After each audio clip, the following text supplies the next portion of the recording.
Sí, sí, sí. Pues seguimos con la siguiente de la ponencia de esta tarde.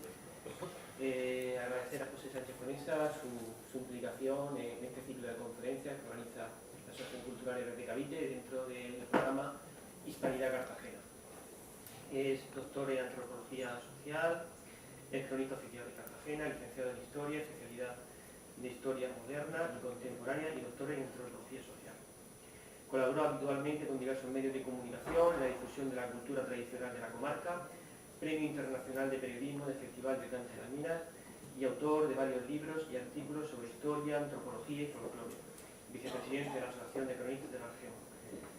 Y va a dar comienzo con la conferencia de la influencia de Cuba en nuestro folclore, el trobo. Muchísimas gracias. Muchas gracias, Ángel, a ti como presidente, que tantos desvelos te ha llevado, y toda tu asociación, toda tu organización en poner en marcha estas jornadas maratonianas e intensas, gracias a todo el público, que como decía mi colega y amigo Luis Miguel, está en una tarde de viernes aquí. Yo voy a hablar de música, sobre todo una música que tiene mucho que ver, que es soporte musical de nuestro trobo, como es la guajira. Pero no me voy a limitar solo a esa música, voy a hablar también de otras músicas que seguro que forman parte de la banda sonora de sus vidas. Y con ello la tesis principal que se va a sustentar es que no existen culturas monolíticas, homogéneas, inamovibles al paso del tiempo. Incluso la palabra tradición es algo cambiante. Es decir, toda cultura está sujeta a influencias externas, influencias de otros continentes, de otros países, y lo vamos a ver ahora, ese viaje de ida y vuelta. Nos vamos a centrar bastante en Cuba, y si uno va a Cuba, puede encontrar rastros de Cartagena. Hay una localidad, Cartagena de Rodas, un pueblo que se llama así, incluso un río Cartagena. Y antaño el principal teatro de La Habana llevaba el nombre de un cartagenero, Miguel Tacón, capitán general de la isla, de 1834 a 1838, que también daba nombre al teatro y a la avenida, a una avenida también principal. Su autoritarismo, por así decirlo, le granjeó la enemistad de la intelectualidad cubana y bueno, pues, en fin, terminó envuelto en cierta polémica, ¿no?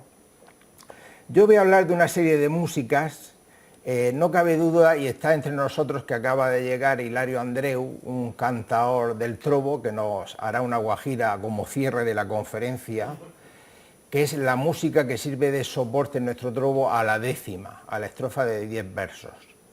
Pero antes voy a hablar de que existen otras muchas músicas que tienen una raíz o un origen español, incluso africano, y que en Cuba, en ese crisol de razas, se van conformando. Por ejemplo, la habanera. La habanera es, en origen, una canción y un baile, no solo una canción.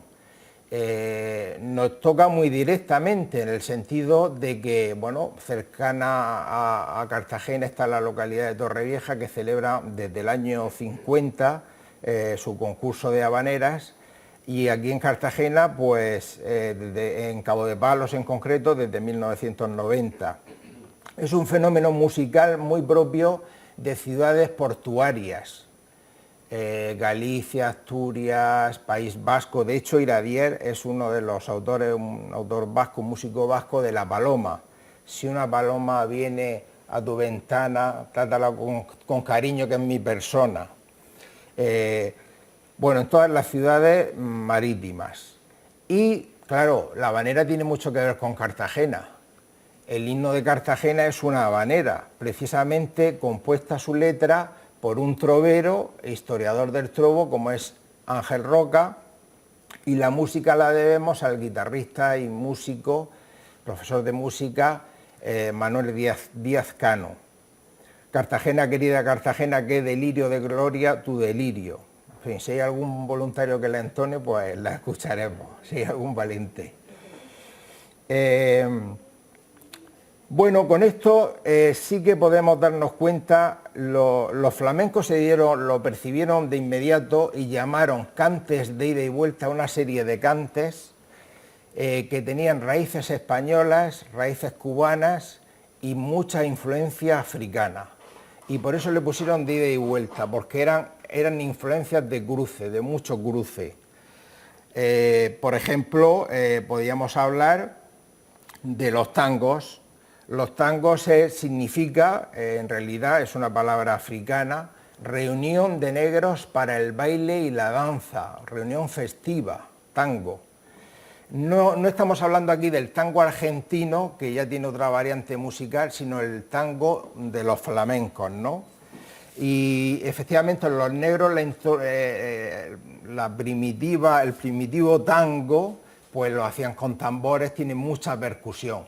Eso con el paso de los siglos se transforma tanto, la influencia española, cubana, que ya si tuviéramos que ver una de aquellas antiguas fiestas de negros por tangos a la interpretación flamenca actual, veríamos que hay una derivación tremenda, una evolución tremenda por lo que he dicho, y es la tesis mía. No hay culturas homogéneas ni inamovibles en el paso del tiempo, todas son permeables a influencias externas y evoluciones internas. Yo quiero que escuchemos a un cantador de Cartagena, acompañado por un guitarrista barcelonés, Juan Ramón Caro, haciendo unos tangos flamencos.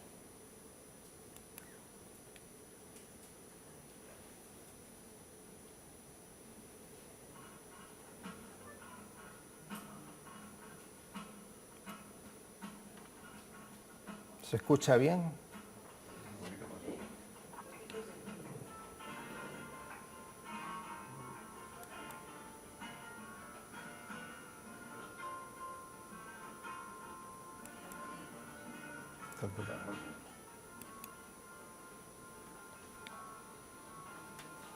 Vamos a ver un poquito cuando empieza el cantador.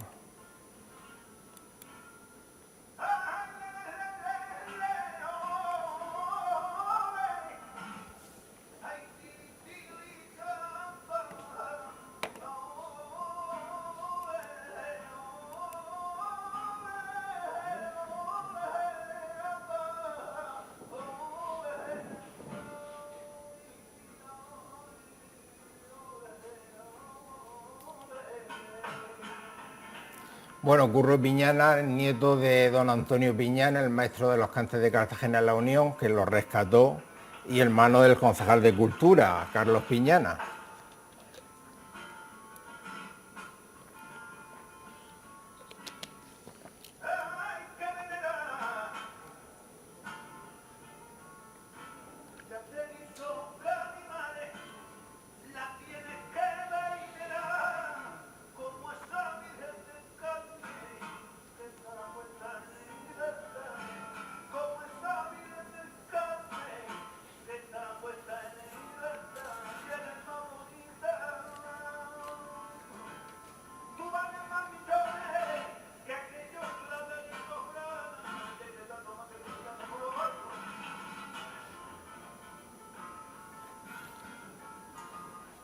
Bueno, pues vamos a dejarle a Curro, vamos a pedirle a Curro que descanse un momento. Vamos a pasar ahora, hemos oído los tangos flamencos, que tienen un origen africano, y en la isla de Cuba, con la influencia española, se recrean de otra forma y han llegado a nuestro tiempo así, con muchas aportaciones de artistas diversos. Nos vamos a ir a la guajira. Guajiro es el campesino, llaman en Cuba el campesino blanco. Y estamos ante uno de los ejemplos musicales de mayor presencia y de relación entre Cuba y España. El origen de la guajira se encuentra en el punto cubano, que tiene una raíz española, andaluza, canaria. No obstante, actualmente los troveros, tanto canarios como cubanos, utilizan mucho el punto cubano, que se acompaña por guitarra y laúd. Y de ahí deriva la guajira, el cante de la guajira, que nos la va a hacer al final del el veterano cantaor Hilario Andreu, como he dicho. Fijaros que se canta la estrofa de la Guajira, son 10 versos, cada uno tiene 8 sílabas, y bueno, la Guajira se hace auténticamente, pasa de folclore a flamenco en 1880, en torno a esa década, y ya flamenca es utilizada, por ejemplo, para que veamos la mezcla de estilos, como cualquier música, el folclore pasa a la música culta, entre comillas, como si lo otro no fuera culto, claro que sí, es cultura. Pasa a los compositores cultos, luego vuelve al pueblo, lo vuelve a recrear, lo vuelven a retomar los cultos, los músicos cultos, y recibe mil formas, se van moldeando de mil maneras, de tal manera que la guajira flamenca será empleada por el músico Chapí en La Revoltosa. Hay un fragmento donde incluye una guajira. La décima, que es el soporte literario, esos 10 versos, la crea en España Vicente Espinel, por eso le llaman décima o Espinela, nacido en Ronda en el siglo XVI, aunque algunos autores hablan de que es Lope el que la crea. No es así, Lope le dio fama porque evidentemente Lope de Vega tenía más fama como poeta y autor teatral que Vicente Espinel. De hecho utiliza muchas décimas tanto en sus poemarios como en sus obras teatrales. Se cultivará mucho en España en el siglo de oro la décima, pero llega un momento en que aquí en España se pierde y precisamente es en Cuba donde se mantiene la décima. Y cuando lleguen nuestros soldados españoles, ya en el siglo XIX, cantadores flamencos que tienen que hacer el servicio militar porque era colonia, o el trovero Marín, que había nacido en La Palma en 1865, estuvo 5 años allí de servicio militar, etcétera, etcétera. Total, que allí aprenden la décima. Y hay un ejemplo de una décima, una de las primeras décimas que compone, lo sabemos porque por carta la mandó, la envió aquí a España. Una de las primeras décimas que escribe Marín, inspirándose en los cubanos, que a su vez, como he dicho, pues venía de España, ¿no? Y era hacer constatar los abusos de un capitán que trataba duramente a sus subordinados, a sus subalternos, que aparte de eludir los peligros de las armas y de la fiebre amarilla, pues tenían que encima soportarlo, ¿no? Y dice Marín así en esta décima: diga, señor capitán, en qué ley es permitido el castigo que es sabido que en su compañía dan. Los códigos no tendrán otro modo, otra manera de hacerles más llevadera tan rigurosa campaña a los que aquí están de España defendiendo la bandera. Es un ejemplo de una décima que se canta por guajira. Nuestros troveros cuando cantan una quintilla lo hacen por la malagueña, trovera, y la décima por la guajira. Otra, voy a poner, ya pasado el tiempo, me voy a Pedro Cantares, un trovero que nace en 1901 y fallece en 1966.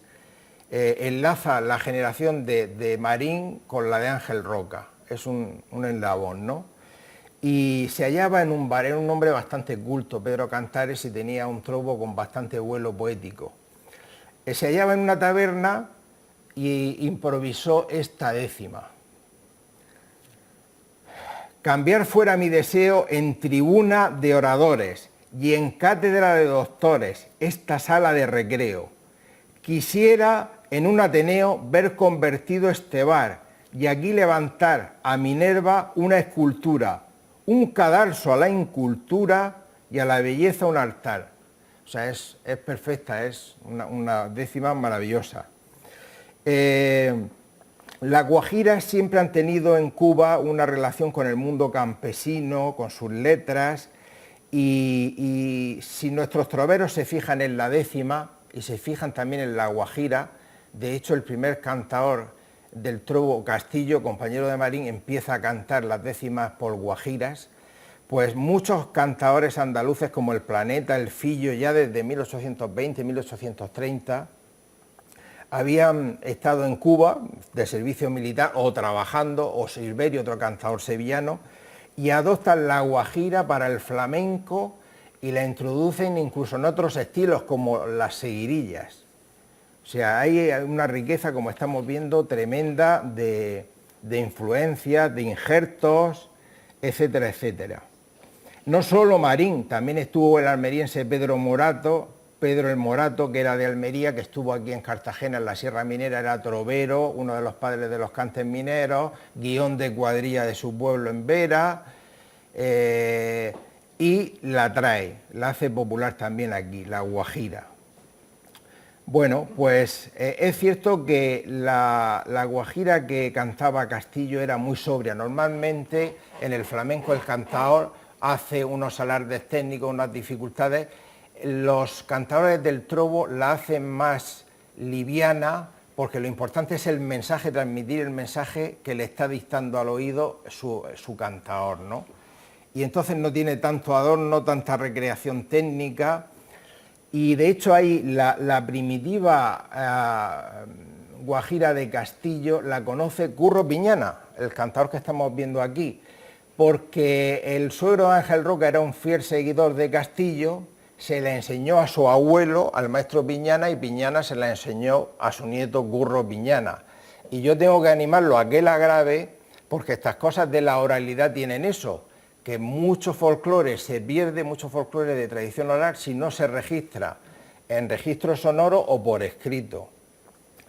Dejó de cantarse la décima en las veladas troveras, llega un momento que ya no se canta, y se recitaba, se improvisaba.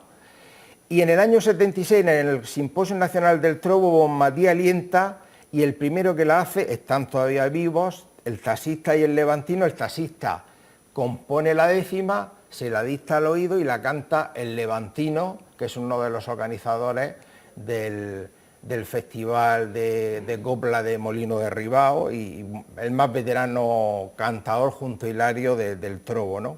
En las letras de la guajira se ve mucho el tema cubano, el tema del campo, hay mucho piropo a la guapa negra o mulata, a que si fuma el cigarro, así que se toma su café, que se pasea por La Habana o por el malecón. Incluso hay muchas alusiones a la belleza de las chinitas, porque tenemos que recordar que hay una inmigración importante asiática por la demanda de mano de obra. En películas del oeste hemos visto en más de una ocasión el chinito con su trenza sirviendo una mesa. Bueno, pues en América del Sur pasaba exactamente igual y en Cuba lo mismo. Los ingenios azucareros eran movidos, al principio eran muy rústicos y necesitaban una fuerza física espléndida, y eran los negros con su gran fortaleza los que, pues esclavizados, iban allí a realizar esas tareas. Pero cuando se mecaniza, los esclavos negros son más torpes para ello y se buscan los asiáticos, que son más habilidosos, más mañosos, y entonces le dan más empleo en el ingenio azucarero. Bueno, podemos hablar también de la milonga, que es otro cante propio de Argentina, Uruguay, que se aflamencó. Todos han oído versiones de Antonio Molina, la hija de Juan Simón, que era el enterrador en el pueblo, etcétera, etcétera. Y bueno, pues todos estos estilos del folclore sudamericano pasado por el flamenco, Enrique Morente, Pepe Marchena, cantadores flamencos que lo hicieron, tuvieron un gran boom. Tanto es así que incluso se crean estilos como la colombiana por parte de Pepe Marchena, o Guerrita, un cantador de Cartagena, célebre en los años 20, que graba en disco la chilena. No tuvo tanto éxito como la colombiana de Pepe Marchena, pero que estaban inspirados, no es que fuera folclore chileno o fuera folclore colombiano, estaban inspirados en la guajira, en la milonga, en todas estas músicas que se estaban aflamencando y que nos venían de América, aunque con raíces españolas. Hay una música que ha estado muy de moda, rumba, que la palabra rumba, las rumbas, la palabra rumba es una palabra de origen bantú, por tanto africano, ¿no? Y bueno, pues siempre ha habido una polémica de si la rumba catalana, lo habrán oído ustedes, se funda o se crea en los años 50 o en los años 60, si fue el Pescailla, Antonio González, el marido de Lola Flores, o si fue Pérez. El caso es que está muy ligada a los gitanos del barrio de Gracia de Barcelona. Luego otros que han seguido la estela pues han sido los Amaya, los Manolos, que cerraron el Mundial de Barcelona en el 92. Y es curioso cómo la rumba catalana tiene influencia de la música cubana, del flamenco y hasta del rock and roll, en su ritmo, en su fuerza rítmica. Otros grupos que hicieron las delicias de las discotecas en los años 70 y aún 80, que fueron éxitos discográficos, y voy a nombrar autores que les va a sonar, lo habrán oído seguro, pero cada uno verán cómo hace su estilo de rumba distinto, es decir, dentro de un mismo estilo hemos visto todas estas influencias, pero vemos cómo luego cada intérprete, por eso el arte es arte, hace su recreación. Rumba 3, Los Chichos, Los Chunguitos, Manzanita, Jesse King, Azúcar Moreno, mucha variedad de estilos. Vamos a escuchar a Chano Lobato, un cantador flamenco, haciendo por tangos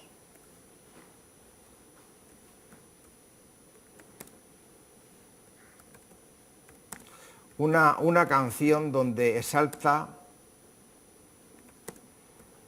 lo enamorado que está de la negra Tomasa.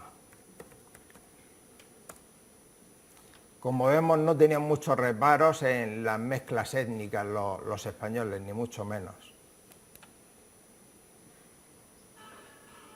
Aunque está muy callado, va a ser el que cante. Yo no pienso cantar, ¿eh? Tiene mucha percusión. Vamos a ponerle un poquito cuando empiece para escucharlo.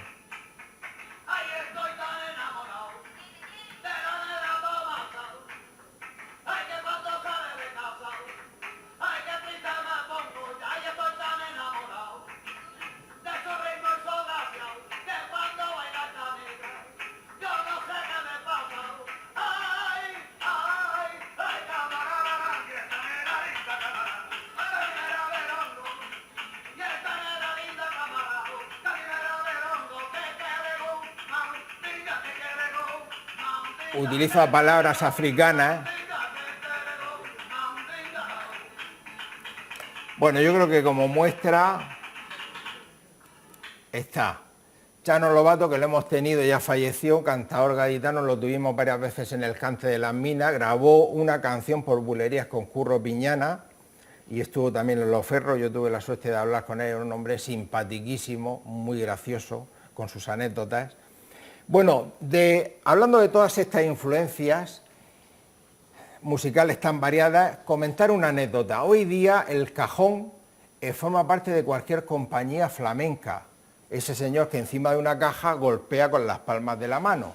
Bueno, el origen del cajón o caja peruana está en el folclore peruano. De hecho, ¿cómo fue la incorporación? ¿Cómo un instrumento folclórico de América Latina se incorpora al flamenco? Pues la historia es muy sencilla. Paco de Lucía estaba en el año 77, fue invitado en Lima a la Embajada Española en Perú a una recepción. Y entonces actuaba un grupo peruano, de folclore peruano, y había un señor negro encima del cajón o caja peruana golpeando. Y aquello le entusiasmó porque dijo, este es el refuerzo que necesita la percusión del flamenco. La percusión básica del flamenco son las palmas, como habéis podido ver, el taconeo del bailador o bailadora, incluso algunos golpes en la guitarra, en la misma caja de la guitarra, pero él vio que el cajón le daba una sonoridad especial. Tanto es así que le compró por 15.000 pesetas aquella caja. Aquel negro era un artista negro, hicieron luego una gran amistad y siempre se veían, ¿no? Porque no solo le pagó generosamente, era una cosa artesanal hecha por él, sino quería premiarle la idea que le había dado. En 6 meses todas las compañías españolas, japonesas, flamencas que hubiera en el mundo ya habían adoptado como propio de la tradición flamenca un elemento que era del folclore peruano, que Paco lo ve en el 77 y lo incorpora y ya forma parte ya consustancial, pero es que no termina ahí la historia, es que la famosa caja llega allí con los negros, con los esclavos negros en los barcos, que arrancados de sus pueblos no podían tocar ya sus congos, sus bongos, sus tambores. Entonces, pues en las cajas que iban en el barco o ya en la plantación o en la mina, donde fueran destinados, pues se sentaban encima de ella y hacían sus fiestas. Ese es el origen, para que veamos lo larga que es la tradición. ¿Cómo no podemos hablar de esto es puro flamenco, tal? Cuando hablamos del concepto de pureza nos podemos resbalar mucho porque ya vemos que la cosa viene... Por ejemplo, la guaracha es una danza, es un baile, primero danza y luego baile, o sea, música, que aquí en Cartagena se ha cantado mucho en la Mar de Música, con Pain II, el veterano cubano, lo hizo mucho aquí a la Mar de Música cada vez que vino. La guaracha, bueno, pues tiene raíces posiblemente españolas, tiene mucho de africano, y bueno, por esta mezcla de cosas aparece en un villancico del siglo XVII, metido dentro del villancico la guaracha, por un músico mexicano, era religioso, de la Catedral de Puebla en México. O sea, estamos viendo la cantidad de variantes que se suceden una y otra vez. El bolero, por ejemplo, el bolero ya no se utiliza como música para improvisar, pero en origen, a finales del XIX, era una música, ha evolucionado mucho, ojo, que un sastre llamado como yo, Pepe Sánchez, la incorpora en Sudamérica, sobre todo los trovadores cubanos la utilizan para improvisar, aunque tiene las raíces en España, en el siglo XVI. Se va transformando tanto el bolero que ya deja de utilizarse para improvisar, se hace más melódico, más nostálgico, y en los años 40 y 50 hay una gran transformación, tanta que con Benny Moré, Antonio Machín, artistas cubanos, el chileno mexicano Lucho Gatica, acordaros del reloj, no marques las horas, ella se irá para siempre, pues ya se desvincula de la improvisación, pero forma parte, pues de alguna manera, también de la banda sonora de nuestras vidas o de nuestros mayores. Por lo tanto, también nos han llegado a nosotros y también nos siguen gustando los boleros y se siguen disfrutando de boleros. Bueno, pues yo creo que, para no alargarme más, pido a Hilario Andreu que se acerque hasta aquí. Ángel, yo creo que podría aquí mismo, desde aquí mismo, podría proyectar la voz. ¿Prefieres micrófono o sin micrófono? Con micrófono, pues mira, te pones, se lo preparas ahí en el atril para que no esté sentado, Ángel. Ah, ¿está puesto? Ah, vale. Bueno, mientras que baja Hilario Andreu, diré de él que nació en un caserío de Canteras en 1934. Pasa, por favor. Pasa, sí. Son, por tanto, si nació en el año 34, pues son muchos años muy bien llevados, y tengo que decir que dejó de cantar el trobo en el año 2013. Se puede quitar la mascarilla, ¿verdad? Sí, te puedes quitar la mascarilla, sí. Y bueno, pues ahora, después de mucho tiempo, se vuelve a subir a los escenarios para cantarnos La Guajira, con la que se pone música a la décima, que improvisa el trovero.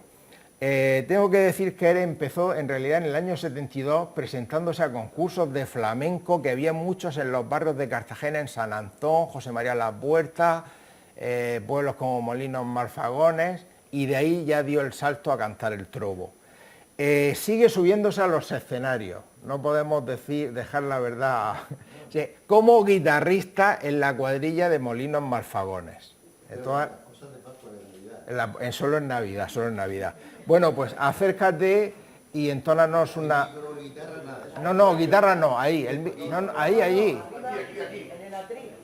En el atril. A capela, una décima, cantar una décima. Una o dos, sí, claro. Sí. Bueno, pues yo lo que quiero decirle a ustedes, porque alguna persona no le conozco un poco, yo he estado mucho tiempo cantando el trobo a los troveros, en Malagueña Trovera, que se llama, ellos me lo llaman a mí, me lo han dicho muchísimas veces al oído, y voy cantando lo que, transmitiendo el intérprete, digamos así. Y yo quiero cantar ahora, si me lo permiten, un par de décimas que son de un trovero que fue muy famoso, pero por su forma de vivir tuvo un mal final, que ya no vamos a explicar lo que era. Hacía décimas, quintillas, de todo con una facilidad enorme. Y yo he oído libros que ha hecho Oscar Roca copiando algunas cosas, algunos puedo equivocar en algún verso, pues también, de este hombre que era valenciano, que se llama Manuel Tortosa, el minero. Entonces, porque trabajaba en las minas, por eso era minero. Te van a poner... ¿Puedo poner el micro? Sí. Sí, bueno, también tengo que decir que el abuelo de Hilario le cantó al minero, Sí. Manuel Tortosa, que era coetáneo. Yo no llegué a verlo, pero me lo contaron. Finales del ¿Lo 19. dejamos aquí? finales del Sí, ¿Está aquí bien, o- el toro ahí, así se puede. Está bien, ¿no? Sí. Bueno, claro, siempre hay que cantar yo con guitarra, que la guitarra ayuda mucho y te descansa en los momentos más, pero bueno, haremos lo que podamos. Vamos a ver.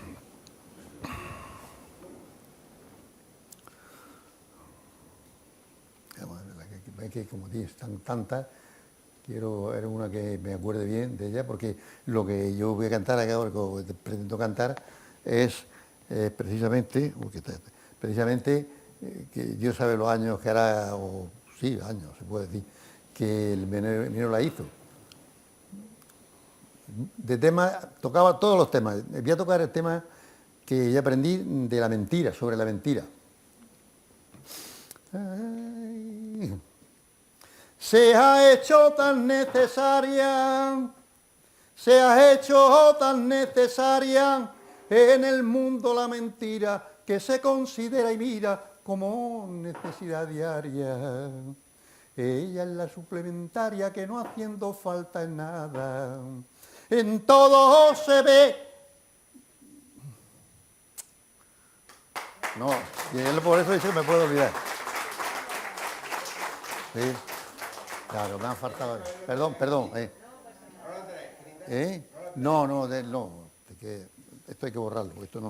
Esto es que pasa una cosa, que son tantas cosas que se dan y se olvidan las letras. Y esto es que era para el título, yo lo que me había copiado aquí el título.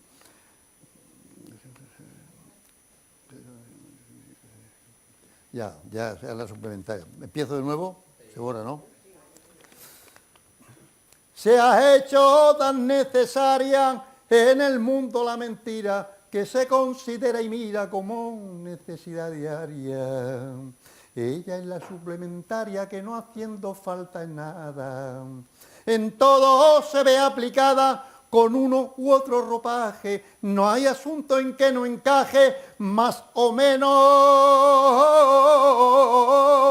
disfrazada. Gracias. No es de ahora solamente la costumbre de mentir, desde que empezó a vivir el género humano miente. Los sabios antiguamente fueron los que más mintieron. Tales mentiras dijeron que el mundo entero embrollaron, y a aclarar lo que enturbiaron, aún la ciencia no